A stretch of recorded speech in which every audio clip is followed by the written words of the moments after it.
Hello और एक बहुत ही एक्साइटिंग स्टडी सेशन में स्वागत है। आज हम एक ऐसी दुनिया के राज खोलने वाले हैं जो हमारे चारों तरफ मौजूद तो है पर दिखती नहीं। एक मेडिकल स्टूडेंट होने के नाते माइक्रोबायोलॉजी की इस इनविजिबल दुनिया को समझना मुझे पर्सनली बेहद फैसिनेटिंग लगता है। तो चलिए इस डीप डाइव के जरिए इन छोटे छोटे ऑर्गेनिजम्स के बारे में सब कुछ मिलकर डीकोड करते हैं। शुरुआत एक बड़े ही मजेदार सवाल से करते हैं। क्या आंखें बंद करके माइक्रोब्स दिखेंगे? सोर्स में एक बड़ा ही फनी पॉइंट उठाया गया था। जब इन माइक्रोब्स का साइज 0.1 मिलीमीटर से भी छोटा होता है तो खुली आंखों से ही कुछ नहीं दिखता, तो आंखें बंद करने पर क्या ही खाक दिखेगा। इन्हें देखने के लिए माइक्रोस्कोप्स का होना एब्सोल्युटली जरूरी है। ये इंस्ट्रूमेंट्स इन जीवों को कई गुना बड़ा करके दिखाते हैं और तब जाकर इस अनसुनी अनदेखी दुनिया का दरवाजा खुलता है। अब इस वर्ड को ही ब्रेक करके देखते हैं। माइक्रो यानी बेहद छोटा, बायो यानी लिविंग या जीव, और लॉजी का मतलब है स्टडी। तो सिंपल शब्दों में कहें तो ये उन छोटे लिविंग ऑर्गेनिजम्स की स्टडी है जिन्हें बिना माइक्रोस्कोप के देखना लिटरली नामुमकिन है। और सबसे हैरान करने वाली बात तो ये है कि ये माइक्रोब्स मिट्टी, हवा, पानी, यहाँ तक कि इंसानी शरीर के अंदर भी, मतलब हर जगह रहते हैं। आज के स्टडी सेशन का सिलेबस कुछ इस तरह दिखता है। पहले दी इनविजिबल माइक्रोबियल वर्ल्ड को समझेंगे, फिर उन्हें क्लासिफाई करेंगे, उसके बाद पैथोजेंस और हमारे डिफेंसेस को देखेंगे, फिर अप्लाइड बायो में फूड और एग्रीकल्चर की बात होगी, और आखिर में इंडस्ट्रियल बायो और एंटीबायोटिक्स को कवर करेंगे। तो बेसिकली बेसिक एनाटॉमी से लेकर कॉम्प्लेक्स इम्यूनोलॉजी तक का पूरा सफर तय होने वाला है। तो बढ़ते हैं पहले सेक्शन की तरफ, द इनविजिबल माइक्रोबियल वर्ल्ड। देखते हैं कि साइंटिस्ट इस मैसिव इनविजिबल यूनिवर्स को समझना कैसे शुरू करते हैं।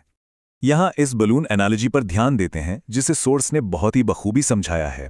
अगर अलग अलग कलर्स के ढेर सारे बलून्स एक साथ रख दिए जाएं और किसी एक कलर को ढूंढना हो तो बहुत मुश्किल होगी, राइट?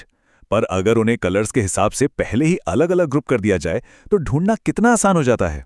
बिल्कुल इसी तरह साइंटिस्ट्स 5 किंगडम क्लासिफिकेशन सिस्टम का इस्तेमाल करते हैं ताकि इस कियोटिक लिविंग वर्ल्ड को प्रॉपर्ली ऑर्गेनाइज करके आसानी से पढ़ा जा सके।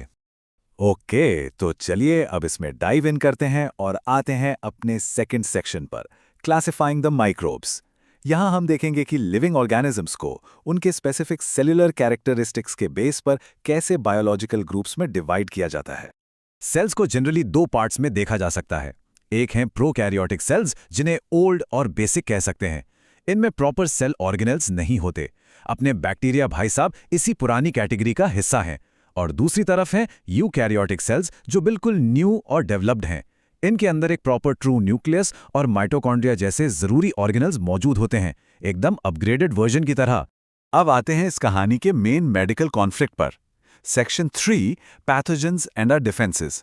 यहां हम उन माइक्रोस्कोपिक विलेंस को एक्सप्लोर करेंगे जो बीमारियां फैलाते हैं, और साथ ही हमारी बॉडी के इंटरनल डिफेंडर्स को भी समझेंगे। देखिए, पैथोजेंस तो वो बीमारी फैलाने वाले विलन्स हैं जो टाइफॉइड या कोविड-19 जैसी खतरनाक बीमारियों के लिए जिम्मेदार हैं। पर सुनने में शायद अजीब लगे, लेकिन सारे माइक्रोब्स बुरे नहीं होते।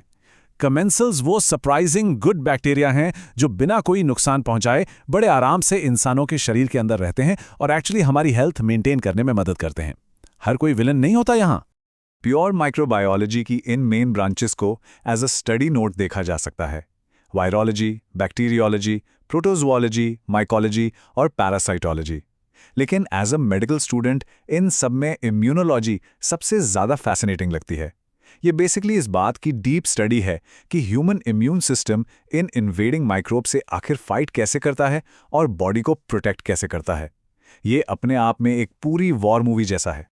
अब एक बड़ा सवाल दिमाग में आता है कि ये इनविजिबल ऑर्गेनिजम्स आखिर ट्रैवल और स्प्रेड कैसे करते हैं।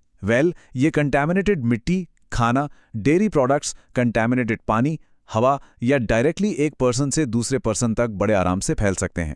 एनवायरनमेंट से सीधे होस्ट तक पहुंचने के इनके ये छोटे छोटे रूट्स सच में हैरान कर देने वाले हैं। अब वक्त है नैरेटिव को थोड़ा शिफ्ट करने का। बढ़ते हैं सेक्शन 4 की तरफ, applied bio, food and agriculture. यहां हम माइक्रोब्स को बायोलॉजिकल विलन्स के रोल से बाहर निकालकर अप्लाइड साइंसेस के हिडन हीरोज के रूप में देखेंगे। और ये ब्रिलियंटली इलस्ट्रेट करता है कि माइक्रोब्स प्रैक्टिकली कितने ज़्यादा फायदेमंद हैं। पहले ये मिट्टी में न्यूट्रिएंट साइक्लिंग में मदद करते हैं, जिससे एग्रीकल्चरल ग्रोथ बूस्ट होती है। फिर फूड और डेयरी प्रोडक्शन में इनका बड़ा हाथ होता है। चाहे दूध से दही जमाना हो या रोज़ खाने वाली ब्रेड बनानी हो, ये माइक्रोब्स ही पर्दे के पीछे सारा काम कर रहे होते हैं। इसके बाद फार्मास्यूटिकल डेवलपमेंट में भी इनका क्रूशियल रोल है। अब चलते हैं इस सेशन के आखिरी हिस्से पर, section 5, industrial bio and antibiotics. यहाँ फोकस इस बात पर होगा कि कैसे ये माइक्रोस्कोपिक लाइफ, मॉडर्न मेडिसिन और सर्वाइवल के लिए एक इंडस्ट्रियल पावर हाउस की तरह काम करती है। फार्मास्यूटिकल और इंडस्ट्रियल माइक्रोबायोलॉजी से एक बहुत ही इंटरेस्टिंग फैक्ट निकल कर आता है। माइक्रोब्स खुद एक एसेंशियल इंडस्ट्रियल टूल हैं। लाइफ सेविंग एंटीबायोटिक्स, विटामिन्स और कॉम्प्लेक्स केमिकल्स बनाने के लिए इन्हीं माइक्रो ऑर्गेनिजम्स का एक्चुअली मैन्युफैक्चरिंग में इस्तेमाल किया जाता है। मतलब बुरे बैक्टीरिया को मारने के लिए जो एंटीबायोटिक्स चाहिए वो लिटरली दूसरे माइक्रोब्स के जरिए ही बनाए जाते हैं। है ना कमाल की बात? जो लोग सीरियस स्टडी नोट्स बना रहे हैं उनके लिए ये क्विक चीट शीट बड़ा काम आएगी। प्रोकैरियोटिक और यूकैरियोटिक सेल टाइप्स के बीच के प्रिसाइज टेक्निकल डिफरेंसेस समझना बहुत जरूरी है। साइज का बड़ा डिफरेंस देखा जा सकता है, 0.2 mm versus 10 to 100 in diameter. फिर न्यूक्लियस का एब्सेंट या प्रेजेंट होना, राइबोसोम्स का साइज और हाँ, रिप्रोडक्शन के तरीके, जहां प्रोकैरियोट्स सिर्फ एसेक्सुअल होते हैं जबकि यूकैरियोट्स सेक्सुअल और एसेक्सुअल दोनों हो सकते हैं। ये टेक्निकल डिटेल्स कॉन्सेप्ट्स को क्लियर करने में बहुत मदद करती हैं। इस डीप डाइव को एक आखिरी प्रोवोकेटिव सवाल के साथ खत्म करते हैं। क्या इंसान इन इनविजिबल ऑर्गेनिजम्स के बिना एक दिन भी सर्वाइव कर सकता है? जरा सोचिए इस बारे में। चाहे शरीर की इम्यूनिटी हो, खेत में उगता खाना हो या लाइफ सेविंग मेडिसिन्स, सब कुछ इसी अनसीन माइक्रोबियो वर्ल्ड पर कंप्लीटली डिपेंडेंट है। इस अदृश्य दुनिया के इन हिडन हीरोज को समझने के बाद ये क्लियर हो जाता है कि हमारी सर्वाइवल पूरी तरह इन्हीं पर टिकी है।